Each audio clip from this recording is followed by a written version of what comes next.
Olá, olá, olá, estamos aqui, estamos ao vivo. Hoje não teremos Lucas Maia conosco, então fiz questão de deixar uma fotozinha dele aí embaixo, só para ele, né? Estar presente. Está presente, mas não está presente. Sei que ele está presente aí no chat, então a gente vai tocando aqui. Então hoje a gente vai falar com o Jake, que é um supervisor de efeitos,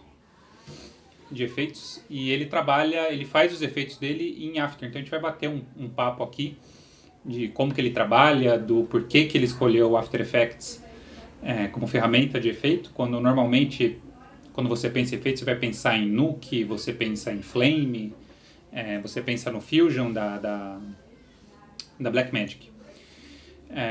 Então a gente vai pular aqui para inglês, por conta do Jake falar inglês, e qualquer dúvida que vocês tenham, alguma coisa que ele tenha falado e vocês não entenderam, vocês avisam no chat que eu faço uma pequena tradução rápida, que eu tento pelo menos, né?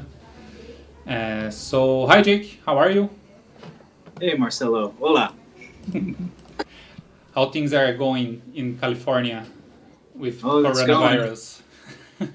Oh, well, you know, everybody's on quarantine. Everybody's trying to stay in right now. So the industry's been shut down for a little while, but that's given us a great opportunity to see how we can better serve the industry with these new demands and new needs of the world now, right? So. Yeah.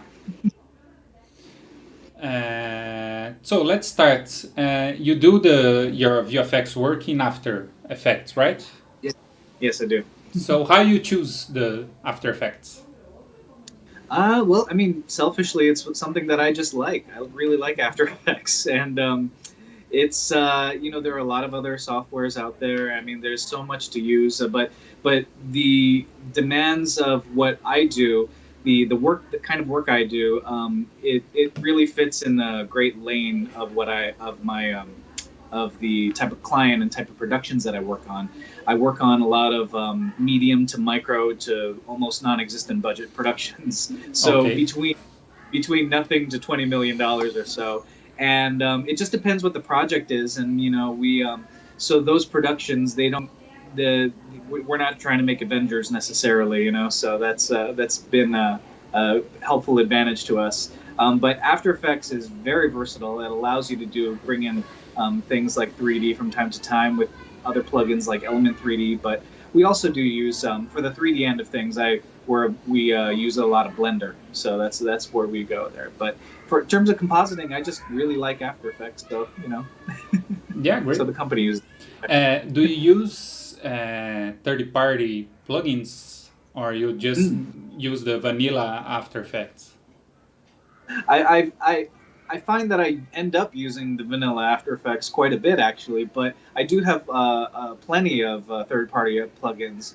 I think I really got started with third-party plugins through, the video co-pilots and everybody started with the co-pilot. Everybody starts video co-pilot, right? We're a small VFX studio out here. Really, we call mom and pop shop out here, and so we're really small. So, a lot of what I do is just, I was gonna say that I started with Video Copilot. That's what really got me started too, So, but from there, I've learned a lot to expand what I do, and I picked up a lot of plugins through them and Trapcode and all of them. So. And what films have you worked recently that we may have heard of here in Brazil? Well, over the years, I do a lot of small productions.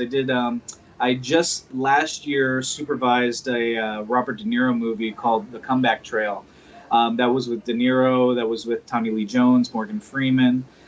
Before that, I did this. A lot of smaller production films, such as there was a film about the Amityville murders that we did in 2018. But we do a lot of smaller productions too. So last year was, we did a lot of music videos and a lot of short films and that sort of thing. That took up a lot of the music videos, short films, commercials, that sort of thing. So, but prior to that, some of the older films I worked on were The Words with Bradley Cooper and Zoe Saldana, Jobs. It was the Steve Jobs movie with Ashton Kutcher, and I did a little bit of work on The Last Witch Hunter a couple years back. But so. Great. And you are the VFX supervisor of Spectros. Yes, of course. Netflix. TV. Yes, yeah. Well, you would talk about films. I'm like, oh yeah, movies, and oh yeah, Spectros. Spectros was a amazing experience, and that was a lot of fun. It was such a pleasure to work with you on that one too. Yeah, me too. About one thing that I really don't have no idea how to do. I don't know if you use that, but do you work in ACES in After Effects? It's a easy process, or you don't even touch that? I don't touch it too much. A lot of the stuff we get, just as the VFX studio is, I'll just get the files from the post house or the editors and that sort of thing. They send me raw. I work in the same color space that they send me, and then I just export it back to them. ACES, it's still the color spaces are a really interesting field, and there's far more complicated or far more experienced people on that one. So. Yeah, I try last year sometimes work in ACES and After Effects. I don't know the new version. Don't have a look at it yet, but I think it's not very well done yet in After. You need a open IO. I don't remember. You just need a plugin so you can have you have to put a plugin in a composition and then do the composition. Yeah, it's not something like just like in DaVinci Resolve, you just click a button and whoa, you are in ACES. Yeah, that's a little bit of a downside there, but the nice thing, I work in no color space in many situations because it just lets me work again with the raw data that I'm given. All of my effects I tailor to that color space, which is no color space almost. But and then I export it back out, and there you go. Okay. And for doing the conform, it's okay to do with AAF or XML. It's something easy it's something that you do, or do you have an assistant that do it for you? Oh, no. Well, we really just export the raw file that was given back to us. So if I'm given an OpenEXR or, ProRes, we work, and then I send it back in the same file format that I was given. So I haven't had too many situations just as a VFX house where I have to send out an XML or receive and that sort of thing. And the way, we work, is just if you want to talk pipeline, somebody just gives me we get the shot generally with handles and that sort of thing.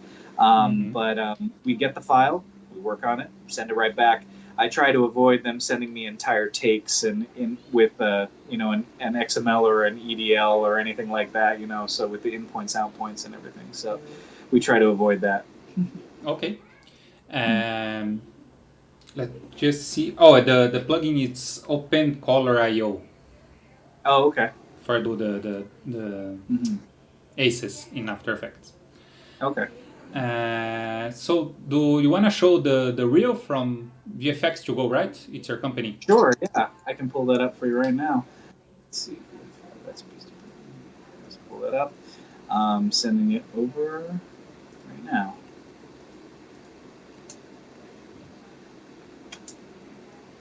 Sorry about that. There you go. Don't worry.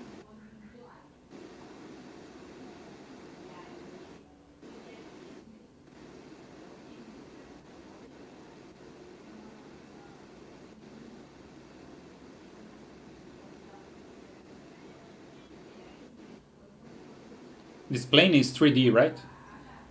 The plane is actually practical. Well, in some cases, it's 3D, yes, but we had plates of we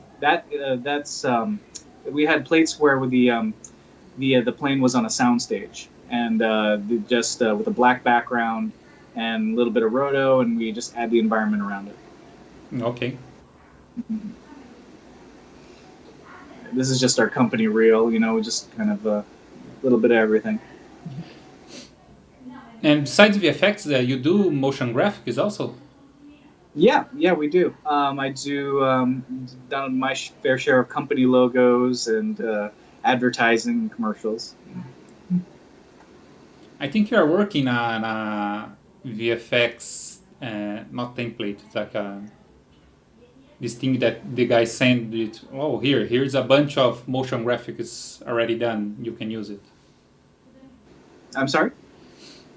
I see you in Facebook. You are working in a Oh, right. The in a asset package, pack. asset pack. Yes, Yeah, that's the word. yes. We're doing a beta test on some asset packs elements that I've been putting together. It's sort of a collection of futuristic HUDs and interfaces that you can use to make cool holograms and stuff. But that's very early release, not ready yet.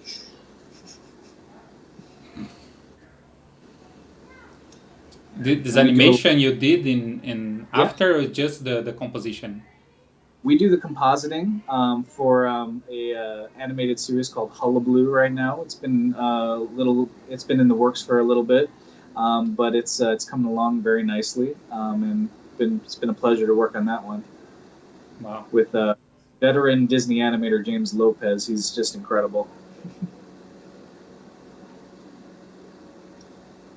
I see you do a lot of set expansions, right? Yeah, we do. Earlier in that, you saw the Kremlin from. There we go. That's the end of that. That we had the Kremlin in this awesome, just super fun comedy starring drag queen Bianca Del Rio called Hurricane Bianca, and it was a lot of fun. I imagine. Let me see. We have any questions? I think we don't have too many questions right now.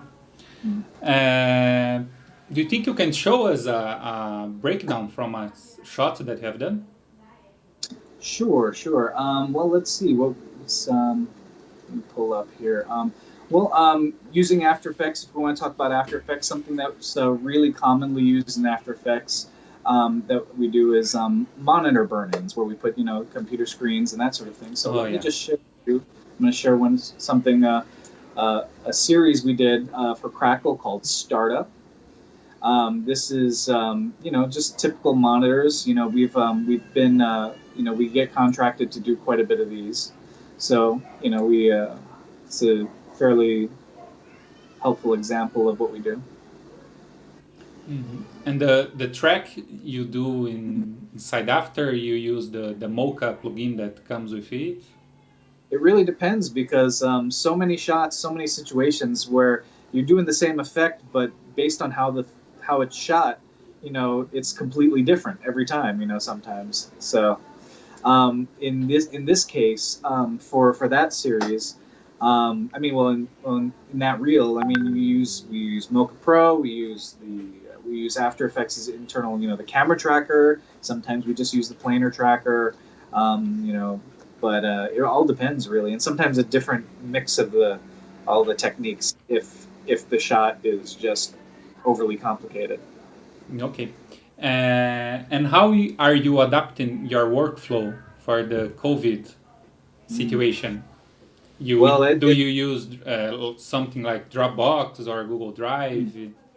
Oh yeah, we've always used Dropbox, Google Drive for everything. Actually, we've been pretty good at remote work because everybody's talking about contact-free work now, right? But we've been doing contact-free work since the beginning, actually. So so many situations where I work with producers across the country, across the globe, in Sao Paulo, where in some cases I haven't even met in person with my client. And so we do that. We've been doing that forever. But one of the things that I'm really excited about, not to say I'm excited about the results of COVID, but right now, some of the regulations that are going to be in effect are a lot less people on set. So that means when you're shooting a film, you're going to need you can't have as many or any background performers, background extras, that sort of thing. So that's something that we're trying to ramp up our development on is digital background and crowd work. So in some cases, we have a couple of different techniques for that. One of them is just full digital doubles where we have 3D people in the background. And we have layered performances where we can shoot out. You just, if it's a case of you just don't want the same people on set at the same time, you can shoot your main actors, your principal cast, and then you can remove them, and then they leave the set, and then you can bring in your background performers, and you do a layered shoot. Whether it's green screen, rotoscoping, that sort of thing. Another technique is just shooting your background performers on a green screen on a soundstage. So then they're not even interacting with each other. You just have one person on a green screen at a time, or you have a small group of people at a time. So we're experimenting with some of these right now and trying to see what may be helpful for productions going down the line. And again, no two situations are the same. So you might be doing a handful of one technique. You might be doing another technique for a handful of shots. So it's going to be new territory for us to really see how it can help with the industry post COVID. So. Yeah, and for the reviews of your shots, do you use any particular software or solution like Frame.io or something like that? Oh, okay, yeah. Not really at the moment. I've used Frame.io, and we do want to implement that more. But right now, we use a lot of tracking. We track a lot of our work through Google Sheets and Dropbox and that sort of thing. So, yeah, we don't have a lot of that going on right now, but we do want to expand into it. Again, we are a very, very small production company. So, like I said, we're a mom and pop shop for VFX. Okay, and what's your favorite feature in After Effects that you don't find in other software? Oh, I don't know if you don't find these things in software, but I like its versatility. It's just it's great to pull things in and out of Premiere or Photoshop, and just kind of that whole work, umbrella of Adobe products, how they translate to one another pretty easily. So, it's not. I don't think there's any one thing that I like or dislike. And one thing that you think it's missing in After Effects, some feature or something like that you think Adobe should implement in After? I'd like to see more plugins with stronger particle systems. I love Trapcode Particular. I think it's more about the plugins that I'd like to see more of right now. The Trapcode Particular is pretty great, but I want to see something a little bit more. Like a little, something a little more advanced. Maybe some sort of fluid plugins. I like that. I like that you can bring in 3D objects through something like Element 3D, and I know that I believe Video Copilot's been working on an improvement to that too, like the next step up on that. So I'm excited to see what they do with that. But yeah, it's all about the plugins, man. Actually, that's going to be my next question about the 3D. Do you use Element 3D, or have you tried using the Cinema 4D implementation in between After and Cinema 4D? Have you tried that? You use that? I use Element 3D when I'm in After Effects. Outside of that, I use Blender. And Blender's been really great because they've really stepped up their game over the years. I remember there was a time where if you told somebody you work on Blender, they would give, but they've really come up, and they to a point where they are massive competition to the big three, 3D Studio Max, Maya, and Houdini, and all those big guys. But I personally love that one. But yeah, After Effects, and I run Element 3D. That one's been pretty great. I've done entire movies with Element 3D, and I think it works fantastic. One of the things that we are expanding into now is Unreal Engine, and using the real-time rendering. Sorry about that. We're using the real-time rendering capabilities of Unreal Engine, but we're just kind of baby stepping our way into that one right now. So. Okay. Actually, that's one I participated in a live yesterday, Oh, wow. It's just a YouTube channel from a friends of mine, which do just talk about geek stuff. Yeah. So it's movie, technology, and something like that. And they asked me, what do I think if the game engines like Unreal and the engine for the new generations for PlayStation 5 and Xbox X, I don't know, the new Xbox video game. Xbox something. Yeah, Xbox something. If you think these engines sometime in the future will evolve so that we don't need the actors to be in a real set, they just dub something and everything's gonna be like a freaking Uncanny Valley video game. I don't know if we're at the Uncanny Valley yet. We're real close, though. I've seen some things on Unreal Engine that are pretty fantastic, and I love what I'm seeing the potential of. The gaming engines, that's where the future is, I think, because of all this real-time rendering or near real-time rendering. Again, backing up to Blender, Blender's render engine Eevee is basically a video game rendering, video game engine, and it is the real-time rendering on that has been great for me. There's a lot that I wouldn't use it for. I'd probably stick to cycles for the rendering, for a lot of the rendering.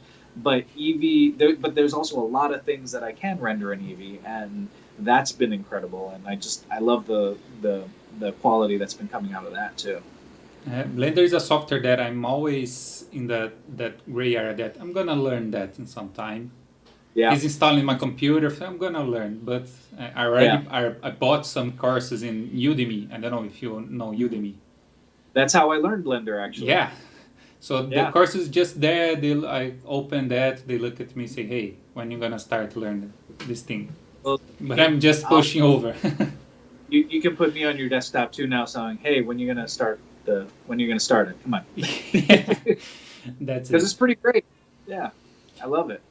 Yeah, I think sometimes 5 years ago or 6 years ago, I did a little thing in Blender for a series that I developed with a friend.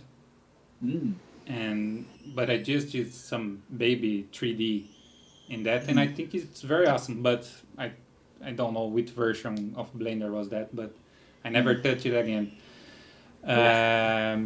Well, I did a lot of our previs for Spectros in Blender.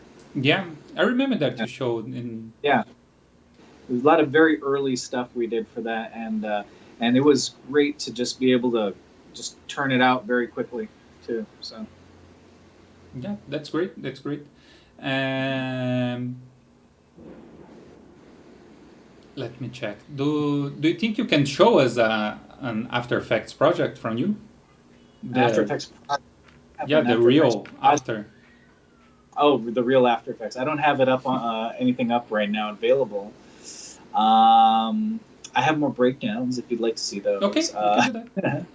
And you can speak of how you did the shot, because one thing that I'm have some troubles with After Effects in the VFX world is about the layer, and I'm really used to Nuke that use nodes.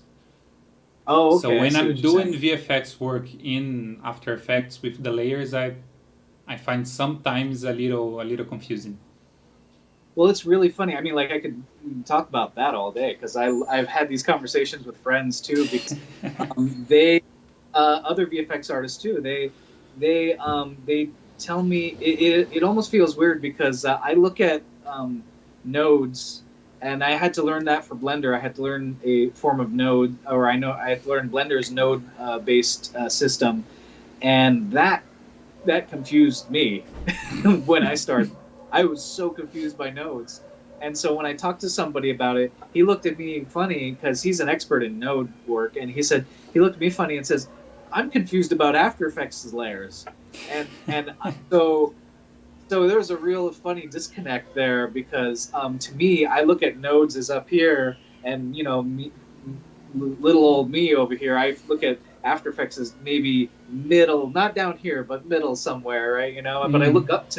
I look up to the Nuke artists, and I look up to them, and so I said, wait, you're confused about what I do? Why? Because because to me, After Effects, the best way for me to describe it is it's Photoshop in motion, and that's Yeah. why I love it. And it really is just when you layer your files or your you know you are it takes me back to when you're in elementary school to high school, and you have to do a collage, right? And you ever take magazine or newspaper clippings and paste them on top of each other? That's all After Effects is. That's a pretty good definition of After Effects. I mean, that really is all it is, and that's all you need to think about. Like when you're stacking these layers, just imagine looking down on those layers, and whatever's on the bottom's on the bottom, whatever's on the top is on the top. And to me, that's how I understand it, at least.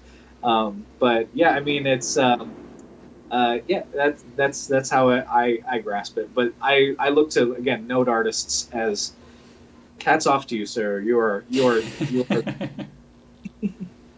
I understand you. About the just switching from After Effects to go to a hardware talk here. Sure. What's the hardware you're using in After? Well, what am I running right now? We have a custom built workstation. Again, small company, so our needs aren't terribly huge right now. You know, my personal workstation, I believe is 16 core. It's a PC, 16 cores, 128 gigs of RAM, I think. We're running. I think I'm running an NVIDIA 1080i, so it's not. You know, we're planning on upgrading. I'm looking at the NVIDIA Quadro 8000, the RTX 8000. So that one, I'm excited about that one. You know, so but yeah, I mean, my system's been, is pretty great for rendering in After Effects. Everything's been pretty speedy, so that's what I believe that's what I'm running right now. And you use Windows, right? Yeah, Windows 10, yes. 10. Yeah, it's one of those. And great. I'm gonna, you just answered that, but I'm gonna ask you which graphics card you're using. And in Windows, the NVIDIA cards for After Effects, they are unbeatable with the CUDA cores. Oh yeah, that's what I hear, and I'm looking forward to. I hope to, we'll be, looking to upgrade a bit soon, and I'm really excited about that because everything I'm hearing about the Quadro sounds great. I myself, we pieced it together, but I have an IT that helps me. He is my consultant on get this part, get that part. We just put it all together, and so. I can recite some numbers to you, but he'll know everything more than I will. Don't worry. It's just true. I really understand half of what I'm saying about it. So. Okay, so can you show us another breakdown? Sure. Let's see what we've got here. Well, you saw a little bit of it in my reel, but I'll pull it up. This is a film called Beast of Burden. You actually asked about it. Where we used is playing this movie stars Daniel Radcliffe. Here it is. This is a movie where we did entirely in Element 3D. This is all After, and this was an interesting one because I came in toward the end, actually in post production. I believe the production went another direction with the VFX studio. So they shot all this material, and then they basically, as with many productions, they'll just shoot their film and then send me the footage. I recommend that, but sometimes it's required for just due to the circumstances. Yeah, this is this is all in Element 3D. A lot of these shots. It's everything in 3D. The plane, the helicopter. Yeah, all of this is 3D. In Element 3D. The clouds and everything, as you see here, just layers. As we said, we collage it together. Effects. Camera moves all in After Effects, and there's our company logo again. But if we back up, I'm going to back us up a bit to earlier on. You see a shot like this. What's interesting is, you know, their post their or supervisor on set. You know, they had a lot of these a lot of tracking markers on set, and it was just a little too much, so we ended up rotoscoping a lot of it. This is another case where this is a practical plane on set in a soundstage, and they fogged it up. They gave really great lighting, and what we did was we rotoscoped it, and then, you know, added a propeller and the wheels underneath, and all of these clouds are generated in Trapcode Particular. The lens flares are let's see if we can get a. Sorry about that. I'm gonna back this up here. The lens flares are optical flares from Video Copilot, and now it's gonna lag on me. That's fantastic. All right, is it playing for you? It's lagging on my end. So. No, I think so. I think we are okay. Oh, okay. It's funny. It's paused on my end, but anyway. So no, it's yeah, a lot of this was Element 3D, and I'll just close that up here. But yeah, the whole film was Element 3D in terms of the 3D actual elements. But I had a 3D modeler put the plane together and prep it for Element 3D, because one downside to Element 3D is you sometimes have to do a little prep work to your model before you bring it in. Let's say you go to a website called like Turbo Squid, an asset site where you buy pre-made models, and it's the right file type, but if you were to just import it straight into Element 3D, it doesn't always read correctly. So sometimes you have to take it into another program. I take it into Blender, then I'll remap some of the materials sometimes, or format it so so Element 3D can digest it a little smoother. But yeah, I mean, we do a little bit more custom work to the model sometimes, and then there you go. We have put a scene together. Great. Just for we wrap it up here, what would gonna be the first hint that you give to someone that wants to learn After Effects? How this person starts to learn? What's a hint you can, something like, whoa, if I learned that when I was learning, it's gonna be much easier.